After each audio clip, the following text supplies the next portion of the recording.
সবাই যাবো একবার, মনটাকে নিয়ে যাবো। দেহটা যেখানে থাকবে থাক, মনই হচ্ছে আসল। ইন্দ্রিয়ের রাজা হচ্ছে, কতগুলো ইন্দ্রিয় আছে, কতগুলো সখা আছে কৃষ্ণের? 12টা মুখ্য সখা, 12টা গৌণ সখা। ভালো করে হিসাবটা দেখে নাও, আমাদের তাই আছে। কিন্তু এগুলো নিয়ে আমরা কিন্তু ঘুরে বেড়াই। চক্ষু, কর্ণ, নাসিকা, জিহ্বা, ত্বক, বাক, পানি, পাদ, পায়ু, উপস্থ। তাহলে কতগুলো? 5 5 10। কাম, ক্রোধ, লোভ, মোহ, মদ, মাৎসর্য, তাহলে 10 আর 6 16। ক্ষিতি, অব, তেজ, মরুদ, বোম, 16 আর 5 21। মন, বুদ্ধি, অহংকার, 21 আর 3 24। এই সমস্ত কিছুর মূল মালিক যে, তিনি হচ্ছে মন। তাই দেহ যেখানে থাকবে থাক, মনটা যেতে হবে। একটা গল্প আছে না, 2 বন্ধু, দুজনেই বেশ ছোটবেলা থেকে পড়াশোনা করে বড় হয়েছে। একজন হয়েছে আপনাদের মতো এরকম ভালো ভক্ত, তারা গান টান শুনতে ভালোবাসে, ভাগবত শুনে। আর একজন হয়েছে নাম করা মাতাল। এবার একদিন যতই হোক বন্ধু, ছোট থেকে খেলাধুলা করেছে, সঙ্গতা ছাড়তে পারছে না। বারবার বোঝায়, দেখ এইসব করিস না, এসব ভালো জিনিস নয়, ভালো করে সংসার কর, বউ ছেলে নিয়ে বেঁচে থাক, এইসব কেন করবি? চল আজকে পাশের গ্রামে ভাগবত হচ্ছে, একটু শুনে আসবি। এবারে সেই ভালো বন্ধু করেছে কি, সেই মাতাল বন্ধুকে সঙ্গে করে নিয়ে ভাগবত শুনতে গেছে। এখন ভাগবত যাওয়ার যে আসর, তার ওই 1 কিলোমিটার আগেই পড়ে গেছে একটা বেশ বড় সড়ো মদের দোকান। এবার এই যে মদ খাই প্রতিদিন, সে আর যাবে? সে আর যাবে? হ্যাঁ, বলছে বন্ধু এইরকম সুযোগ প্রতিদিন আসবে না, তোর অন্য কোনো দিন ভাগবত শুনবো, তোর সঙ্গে যাবো, অন্য দিন যদি ভাগবত হয় সেদিন শুনবো। আজকে যখন সামনাসামনি পেয়েছি, এই সুযোগ হাতছাড়া করা ঠিক হবে না। এই বলে মাতাল বন্ধু কোনো রকমই যায় না। এবার মাতাল বন্ধু হয়েছে কি, সেই মদের দোকানে ঢুকে পড়েছে। এবার যে ভাগবত শোনা বন্ধু, যে ভক্ত বন্ধু, সে গিয়ে হরিনামের আসরে ভাগবত শুনছে, ভাগবতের আসরে ভাগবত শুনছে। এবার দুজনে যখন পরে মারা গেল, যে মাতাল সে গেল স্বর্গে, ভগবানের চরণ পেয়ে গেল। আর যে ভক্ত, যে হরিনাম শোনে, কীর্তন শোনে, যে ভাগবত শোনে, সে নরক যন্ত্রণা ভোগ করছে। এইটা কিরকম হয়ে গেল? ও মাতাল, ওর থাকার কথা খারাপ জায়গায়, তা ও পেয়ে গেল ভালো জায়গায়, আর এই ভক্ত এ খারাপ জায়গা কেন পাচ্ছে? বলে সমস্যাটা তো ওইখানে নয়। যে মাতাল, সে একদিন ভাগবতের আসরে যাচ্ছিল, যেতে গিয়ে তার মদ খাওয়া অভ্যাস বলে মদের দোকানে সে ঢুকে পড়েছে। কিন্তু ঢুকে মদ খেয়ে তার মনে মনে চিন্তা হচ্ছে যে আমি জীবনটা মদ খেয়ে খেয়ে কাটালাম, আমার বন্ধু ভাগবত শুনছে, কত হরিধ্বনি করছে, কত হাত তুলছে, কত আনন্দ করছে, হাইরে পোড়া কপাল, আমার জীবনটা মদেই শেষ হয়ে গেল। এই চিন্তা করছে আর মনে মনে ভাবছে, হে গৌর হরি, যদি কোনোদিন আবার মনুষ্য জন্ম পায়, তাহলে আর যেন মাতাল করো না, যেন তোমার লীলা সংকীর্তনে তুমি ডুবিয়ে রেখো। এই বলে মদ খাচ্ছে, কিন্তু চিন্তাটা আছে তার ভগবানের চরণে। আর যে ভক্ত বন্ধু, একদিনকার জন্য তাকে নিয়ে এলাম, কোথায় একটু বসে ভাগবত শুনবে, কোথায় একটু হরিবোল বলবে, কোথাও একটু হাত তুলবে, ওই সব নেই। এখন দেখছি সে মদ খেয়ে হয়তো এতক্ষণ সে গড়াগড়ি দিচ্ছে। আছে ভাগবতের আসরে, কিন্তু চিন্তা করছে মদের দোকানে, আর ও আছে মদের দোকানে, কিন্তু চিন্তা করছে হরিনামে। তাই দেহটা যেখানে থাকবে থাক, মনটা যেন রাঙা চরণে যায়। সাধনা করতে হবে ভাই, ভজনা করতে হবে ভাই, কিন্তু কর্ম করতে হবে, তার সঙ্গে তোমার জ্ঞানও থাকতে হবে। কিন্তু তার মাঝে যেটা ভাগবত বলেনি, সেটা হচ্ছে ভক্তি যোগ, সেটা তোমার ভক্তি থাকতে হবে। ভক্তি ছাড়া ভগবান মেলে না। জলকে ফ্রিজে রাখবেন, আস্তে আস্তে জলকে ফ্রিজে রাখবেন, কি হবে? বড় বড়। তাপ দেবেন, বাষ্পীভূত হয়ে উড়ে যাবে। তাই যুক্তি খাড়া করে ভগবান চিনতে যাবেন না, যতটা ভক্তি ভরে রাখবেন আগে ভগবান পাবেন। তা যদি না হতো তাহলে রঘুনন্দন ওই 5 বছর বয়সে গোপীনাথকে নাড়ু খাওয়াতে পারতো না। ওই বাঁশিটা নামিয়ে রেখে, চূড়াটা নামিয়ে রেখে, দরজা বন্ধ করে দিয়ে, আলু থালু করে সাজিয়ে ওর না ফাঁস নিতে গিয়ে শুধু কিসে পেয়েছিল? ভক্তিতে পেয়েছিল। প্রহ্লাদ কিসে পেয়েছিল? ভক্তিতে পেয়েছিল। যুক্তি খাড়া করে ভগবানকে পাওয়ার চাইতে ভক্তি রূপে যদি পান তাহলে বহু জন্ম পাবেন। একটু জোর করে ধ্বনি, চলো চলো প্রেম সে বলে বৃন্দাবন ধাম কি জয়, রাধা রানী কি জয়, শ্যাম সুন্দর মদন মোহন কি জয়, আবন আবন গুরুদেব কি জয়, মায়েদের ধ্বনি কি জয়, জীবন মন্ডল হাটের নাম সংকীর্তন কি জয়, সেবা মহোৎসব কি জয়, কমিটি বৃন্দ কি জয়।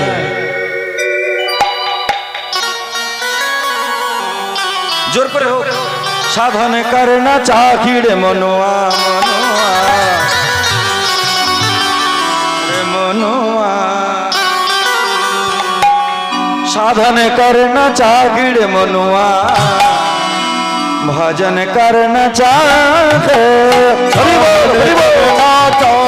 मनुआ, भजन करना चाहिए, साधन करना चाहिए मनुआ, भजन करना चाहिए, प्रेम लगाना चाहिए हरि से, प्रीत लगाना चाहिए, प्रेम लगाना चाहिए हरि से, प्रीत लगाना चाहिए, प्रेम लगाना चाहिए हरि से, प्रीत लगाना चाहिए, प्रेम लगाना चाहिए हरि से, प्रीत लगाना चाहिए।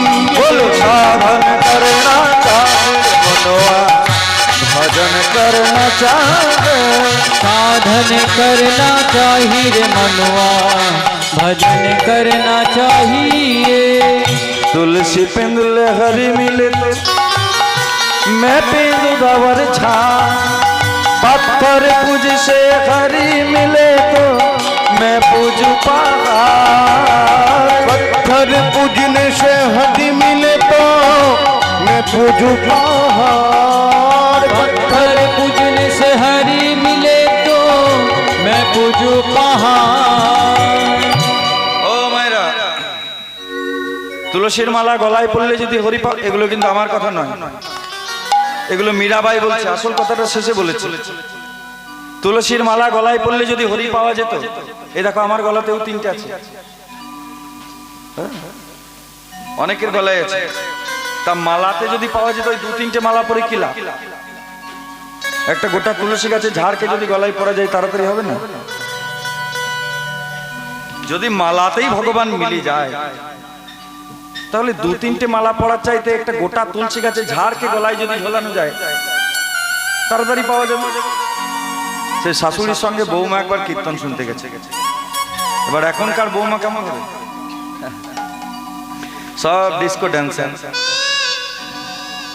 শাশুড়ি বলছে, ও বৌমা বাড়িতে একা থাকা চলবে না, বোঝো আর না বোঝো কীর্তন আসরে তোমাকে যেতে হবে। এবার বৌমা বলছে, ও মা আমি তো সব কীর্তন টীর্তন বুঝি না, সামনে বসে কি করবো, আপনি বরং সামনে বসবেন, আমি একটু পেছনে বসবো। এবার কীর্তনিয়া এখন এই গান ধরেছে, তুলসীর মালা গলায় পড়লে যদি হরি পাওয়া যেত, তাহলে 2-3টে মালা পরার চাইতে একটা গলায় ঝাড় তাড়াতাড়ি পাবে। তখন ওই বৌমা পেছন থেকে কীর্তনিয়াকে বলছে, আমার শাশুড়িকে একটু বেশি করে দিন, ওর জ্বালাতে ঘরে থাকা যায় না। আসলে আসল কথাটা তো শেষে বলেছে। হ্যাঁ, পাহাড় যদি পাথর পুজো করে ভগবান পাওয়া যেত, তাহলে ছোট ছোট পাথরগুলো পুজো করে কি লাভ? বড় বড় পাহাড় পর্বত পুজো করলেই তো ভগবান মিলে যেত। तिरन भकन से हरि मिले तो, तिरन भगन से हरि मिले तो बहुत रखे अजा, ओहो तिरन भगन से हरि मिले तो बहुत रखे अजा, स्त्री छोड़ के हरि मिले तो बहुत बन के खोजा, स्त्री छोड़ के हरि मिले तो बहुत बन के खोजा। নিরামিষ খেয়ে যদি হরি পাওয়া যেত, সবার আগে কে পেতো মায়েরা বলবে? বা নিরামিষ খেয়ে যদি হরি পাওয়া যেত তাহলে সবার আগে মানুষে পেত? মানুষ কত ভালো নিরামিষ খায়। বলছে নিরামিষ খেয়ে যদি হরি পাওয়া যেত তাহলে সবার আগে ছাগলে পেত। ছাগলের মতো ভালো নিরামিষ কেউ খায় না। ও লতা পাতা শাকসবজি খেয়েই দিন কাটে। আর বউ ছেলে ত্যাগ করে, স্ত্রী ত্যাগ করে বাবাজি সেজে যদি হরি পাওয়া যেত তাহলে সবার আগে যারা নপুংসক তারা পেত, ওরা তো বিয়েই করেন। বলে বাবা তাহলে আর কিছুতেই পাবো না নাকি? দেখুন মীরাবাই কত সুন্দর কথাগুলো। অবশ্যই এগুলো যুক্তি আছে, কিন্তু সেটা শেষে বলেছে नींद नहाने हरी मिले तो, नींद नहाने हरी मिले तो जल जंतु हई। ओ नींद नहाने हरी मिले तो जल जंतु होई। फल मूल खा के हरी मिले तो बादुड़े बंधेराई। फल मूल खावे हरी मिले तो बादुड़ बंधेराई। तीन बेला করে স্নান করে যদি হরি পাওয়া যেত। অনেক আছে সারাদিনে অনেকবার স্নান করে, তাই বারবার স্নান করে যদি হরি পাওয়া যেত তাহলে সবার আগে জলের মাছ, কুমির, তিমি, চিংড়ি ওরা পেত, ওরা জলে ডুবে আছে। আর একাদশী করে যদি হরি পাওয়া যেত, কারা কারা একাদশী করে একটু হাত তুলে দেখি। বাহ, ওই জন্যই বলি এখানে এত ভক্ত কেন, এত ভালো ভক্ত কেন? ভক্তি আছে ওই জন্য। একাদশী করে যদি হরি পাওয়া যেত, কিছু মনে করো না কেন, আমাকে কেউ মনে মনে আবার গালি দিল, তাহলে গাছের বাদুর বানর গুলো পেত। বছরে কতগুলো একাদশী? প্রতি মাসে দুটো করে পড়ে, তাহলে 12 মাসে 12 2 24টা, কোনো কোনো সময় 25টাও হয়। 24টা একাদশী যারা করতে পারো তারা ভালো। যদি 24টা না পারো 4টে করবে। শয়ন একাদশী, উত্থান একাদশী, পার্শ একাদশী আর ভৌমি একাদশী। 24টা অনেকের সম্ভব হয় না, তারা 4টে করবে। যদি বলো না আমি 24টা যখন পারি না, আমি 4টেও পারবো না, তাহলে 2 সন্তানের জন্মতিথি পালন করবে। একটা হচ্ছে রামের রামনবমী ব্রত, আর 2 হচ্ছে শ্রীকৃষ্ণের জন্মাষ্টমী ব্রত। বলে আমার তো এইসব করা অভ্যাস নেই, আরো একটু সহজ উপায় থাকে তো বলো। তাহলে পাগলার 14 পাগলির 8, এই নিয়ে কাল কাট। পাগলার 14 মানে শিবের চতুর্দশী, আর পাগলির 8 মানে মা দুর্গার অষ্টমী তিথি। বলে বেশ ছোট ছোট করে নিয়ম বলছে, আর একটু ছোট হবে না? বলে এতেও যদি না পারিস তো ভগার খালে ডুবে মরিস। ভগার খালে ডুবে মরিস মানে কি? ভগীরথের আনা গঙ্গা, সেই গঙ্গা জলে স্নান করিস। বলে একাদশী করে যদি হরি পাওয়া যেত তাহলে গাছের বাদুর বানর গুলো আগে পেত। ওরা তো প্রতিদিন ফলমূল খায়, আমরা তো বছরে 24টা একাদশী করি, আর ওরা 365 দিন একাদশী করে। दूध पीने से हरी मिले तो, दूध पीने से हरी मिले तो, पीने से हरी मिले तो वो बक्स वाला। दूध पीने से हरी मिले तो वो बक्स वाला। दूध খেয়ে যদি হরি পাওয়া যেত, দুধ খেয়ে যদি হরি পাওয়া যেত তাহলে সবার আগে গাভীর বাচ্চাগুলো পেত। ওরা মায়ের বাটে মুখ লাগিয়ে অনেক দুধ খায়। যাক বাবা, এতদিনে কীর্তন শোনা সার্থক, যে গলায় মালাতেও হবে না, একাদশীতেও হবে না, 3 বেলা স্নান করেও হবে না, নিরামিষ খেয়েও হবে না, তাহলে হবেটা কিসে? এইবার মীরাবাই আসল কথাটা বলেছে। কি বলেছে? যে তুমি একাদশী করছো, তুমি নিরামিষ খাচ্ছ, তুমি তুলসীর মালা পরেছো, তুমি দেবতার পূজা করছো, তুমি 3 বেলা স্নান করছো, কিন্তু তলায় তলায় লোকের পেছনে লাগা স্বভাব তোমার যায়নি। জীবনে হরি পারে না। তুমি যদি কিছু নাও তাতেও ক্ষতি নাই যদি হৃদয়ের মধ্যে বিশুদ্ধ প্রেম ভক্তি থাকে। আর যদি হৃদয়ে প্রেম ভক্তি রেখে একাদশী করতে পারো, নিরামিষ খেতে পারো, পুজো করতে পারো, স্নান করতে পারো, তাহলে তুমি সবার আগে রাধা গোবিন্দের যুগল চরণ পাবে। প্রেম সে হোক ধ্বনি मीरा कहे बिना प्रेम से ना मिले नंद लाला। साधन करना चाहिए मनवा, भजन करना चाहिए। प्रेम लगाना चाहिए हृदय से, प्रीत लगाना चाहिए। प्रेम लगाना चाहिए हरि से, प्रीत लगाना चाहिए।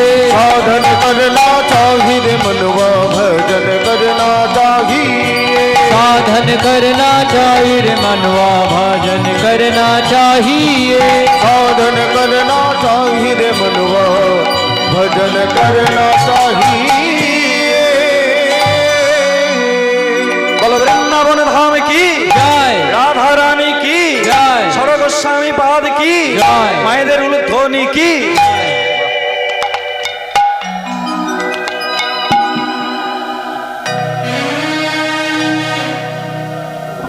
কি লীলা শুনবো বলেছি?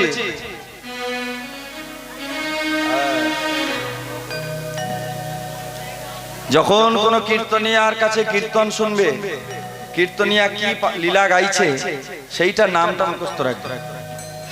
বাড়িতে গিয়ে যদি কেউ জিজ্ঞাসা করে, ও ঠাকুমা কীর্তন তো ভালোই শুনলে, তা বলো তো কীর্তনিয়া কি লীলা গাইলো, তখন যেন এই মাথা চুলকানি না ধরে। ওই জন্য সারাক্ষণ গল্প করবে করো। আমিও বলি যে একটু একটু গল্প করতে দিতে হয়। সবসময় যদি বলি মায়েরা চুপ করো, মায়েরা চুপ করো, মায়েরা চুপ করো, আর ওরাই বা কত চুপ করে থাকবে। সংসারে তো কলকচকচানির শেষ নাই। দিন রাত এর মন জোগাতে গিয়ে আরেকজনের মন জোগানো হয় না, আরেকজনের মন জোগাতে গিয়ে আরেকজনের হয় না। এবার একটু কীর্তনের আসরে যখন আসে সবার সঙ্গে দেখা হয়, তাতেও যদি কীর্তনিয়ারা বলে মায়েরা চুপ করো, মায়েরা চুপ করো, তাহলে মায়েরাও যাবে কোথায়? তাই বলে মাঝে মাঝে গল্প করবে, কিন্তু একটু আস্তে আস্তে করবে। চলো কালীয় দমন লীলা। শ্রী কৃষ্ণের যতে কো খেলা, যতে কো খেলা, সর্বয়ুত্তম নর লীলা। নর লীলা, নর বপু হয় তাহার স্বরূপ, তাহার স্বরূপ।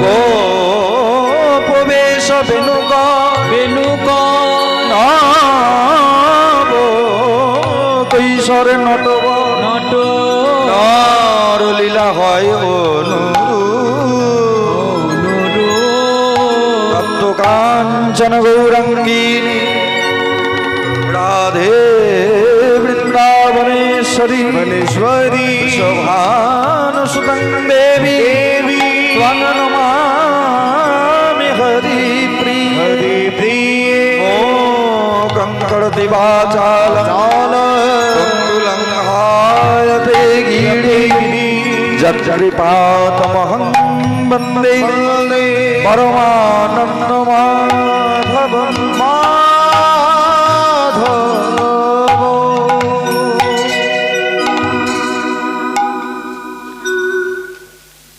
শুনবো কালীয় দমন লীলা। এই লীলাতে অনেকগুলো ঘটনা আছে, সেগুলো আমরা গল্পের আকারে আলোচনা করব।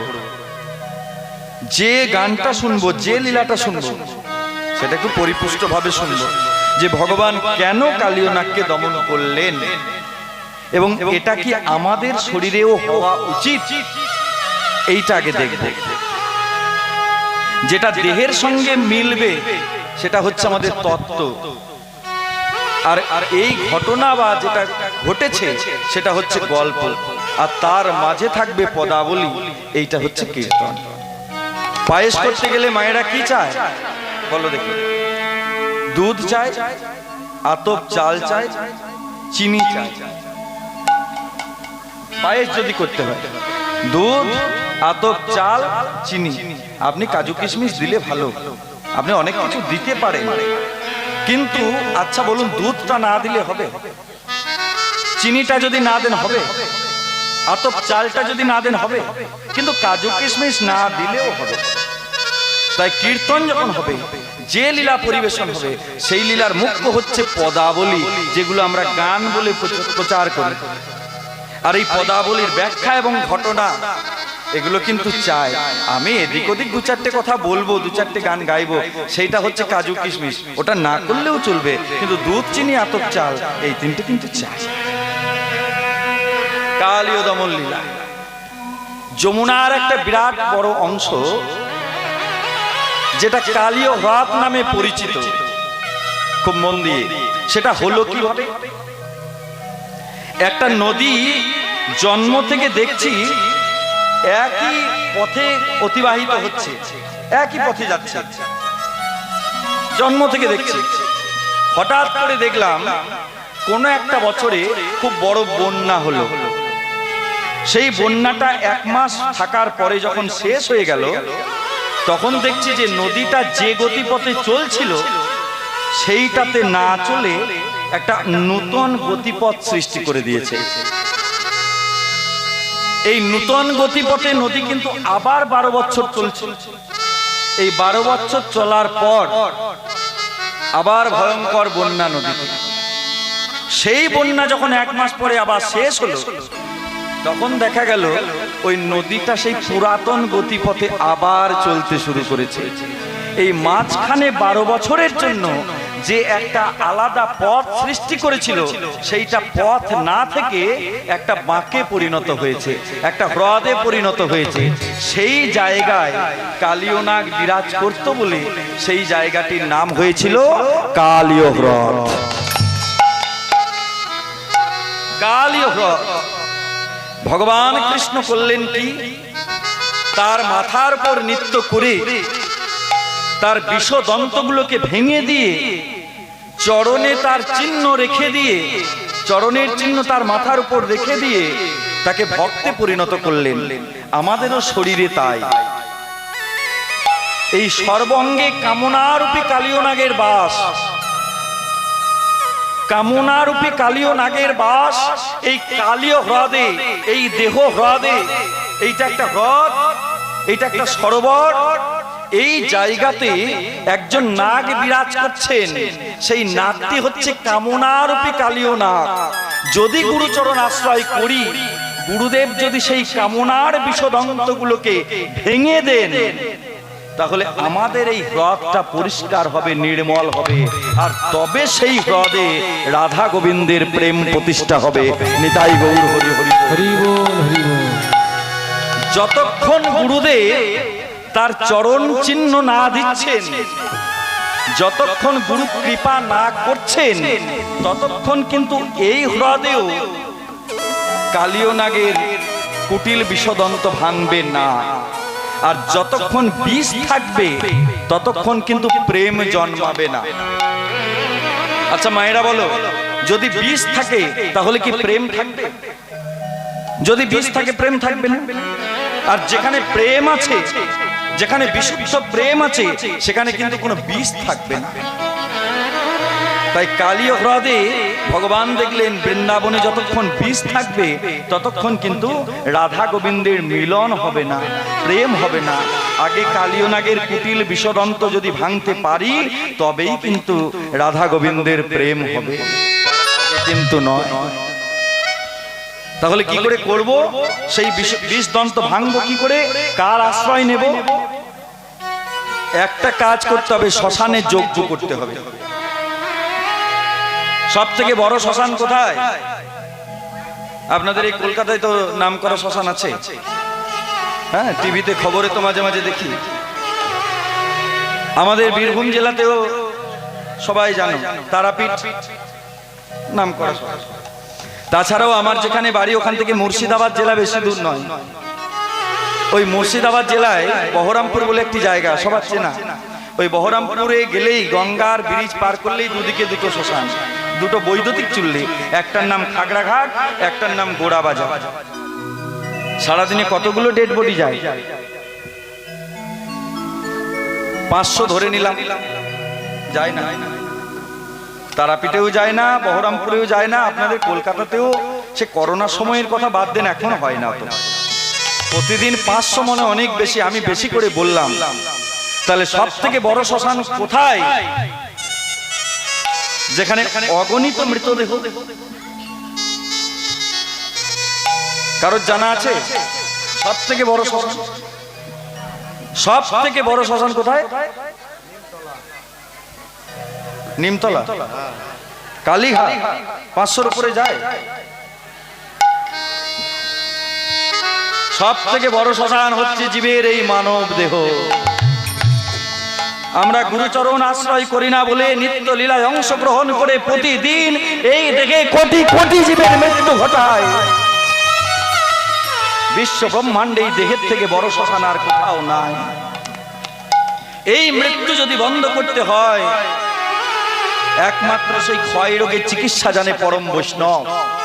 সাধুগুরু বৈষ্ণবের যদি চরণ ধরা যায় আর কামনাটাকে যদি কৃষ্ণ সেবায় দেওয়া যায়, তবে হ্রদটা নির্মল হবে, তবে এখানে রাধা গোবিন্দের প্রেম প্রতিষ্ঠা হবে, তবে এই মানস হ্রদে কালীয় নাগ দমন হবে। নিতাই গৌর হরি হরি। হরি বল। চলুন দেখি। বলি কালিন্দির এক দহে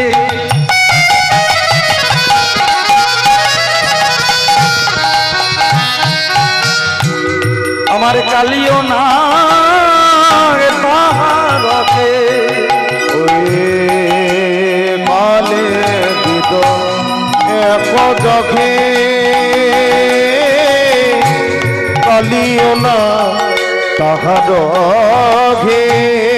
ও মা বিষ জল দহন সমান। ও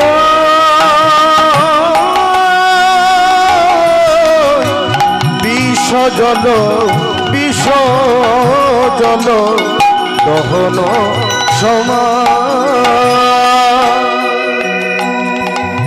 এত বিষ, সব কথা কিন্তু খুলে বলবো না। আলু পটল মূল্য যতই দাম হবে হোক, বাজারে চিরকাল ঢেলেই বিক্রি হবে। কিন্তু সোনা দানা হিরে মণিমাণিক্যের এক ধাক্কায় যদি দাম কমেও যায়, তাহলেও দেখবেন বিক্রির জন্য সিন্ধুকের দরকার, আর বাইরে একটা বন্দুকেরও দরকার। তাই সব কথা খুলে বললে মান থাকে না তো। যাদের যাদের আশ্রয় হয়েছে তারা তারা বিশেষ তত্ত্বগুলো বুঝে নেবেন। এত বিষ উঠছে আশ্রয়হীন বলে, এত বিষ উঠছে যেখানে জল পান করতে হচ্ছে না। জলের বাতাস যদি অঙ্গে লাগে তাহলে ওই তীরে সবাই মরে পড়ে যায়। নিতাই নিতাই গৌর হরি বল। হরি বল। জল পান করতে হয় না, ওই বিষের বাতাস যদি অঙ্গে লাগে তাহলেই মরে পড়ে যায়। আচ্ছা, বিষ পান করেও বেঁচেছে কে? মহাদেব। আর মহাদেবকে সে হচ্ছে পরম বৈষ্ণব। তাই সময়ে থাকতে সঙ্গ করো। হরি হরি বল। সময়ে থাকতে সঙ্গ করো। ওই চরণ বিনা গতি নাই ভাই, সময়ে থাকতে সঙ্গ করো। ওই চরণে বিনা গতি নাই ভাই। বলি সাধু গুরু বৈষ্ণব সঙ্গ করো। চরণে থাকতে সময় করো। সাধুগুরু বৈষ্ণব সঙ্গ করো। সময়ে থাকতে সাধন করো। সময়ে থাকতে সাধন করো। বিষ জল দহন সমান। যদি বিষ পান করেও বেঁচে থাকতে চাও, তাহলে সময় থাকতে একবারও বলো না কাল করব, পরশু করব, আজকে পারলে আজকেই করো। সময় থাকতে সঙ্গ করো, সময় পার করে যেন দিও না। বলে তাহার উপরে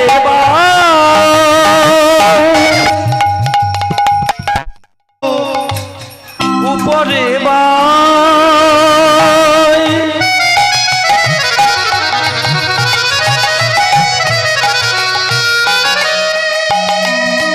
কোন পাখি যদি উড়ে যায়, তাহার উপরে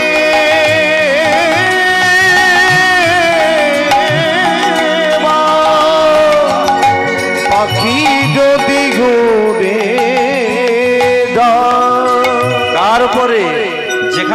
বৃন্দাবনের কালীয় হ্রদ, সেই উপর দিয়ে, পদাবলীর মানেগুলো চিন্তা করো, ওখানে জল পান করতে হয় না, ওই হ্রদের উপর দিয়ে যদি উড়ে যায়, বিষের এত ধোঁয়া একবার যদি অঙ্গে লাগে ওইখানেই মরে পড়ে যায়। পরে সবে ত্যাজিয়া পরাণ, ওই পদে সবে ত্যাজিয়া পরাণ, বলি কেউ তো প্রাণে বাঁচে না রে, ওই কেউ তো প্রাণে বাঁচে না রে, বিষের জ্বালাই সবে জ্বলেছে, কেউ তো প্রাণে বাঁচে না রে। ওই বিষের জ্বালা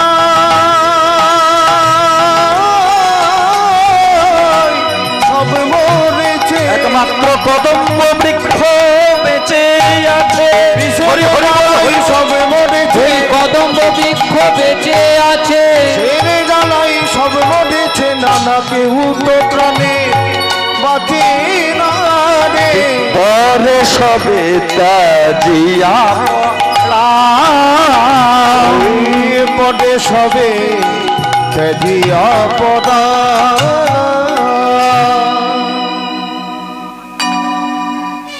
তাহার উপরে ভাই কোনো পাখি যদি উড়ে যায়, পরে সবে ত্যাজিয়া পরাণ, কেউ তো প্রাণে বাঁচে না, বিষের জ্বালাই সব জ্বলেছে, একমাত্র কদম্ব বৃক্ষটি বেঁচে আছে। আচ্ছা, সব মরে গেল, ও কি এমন পুণ্য করলো যে ও বেঁচে গেল?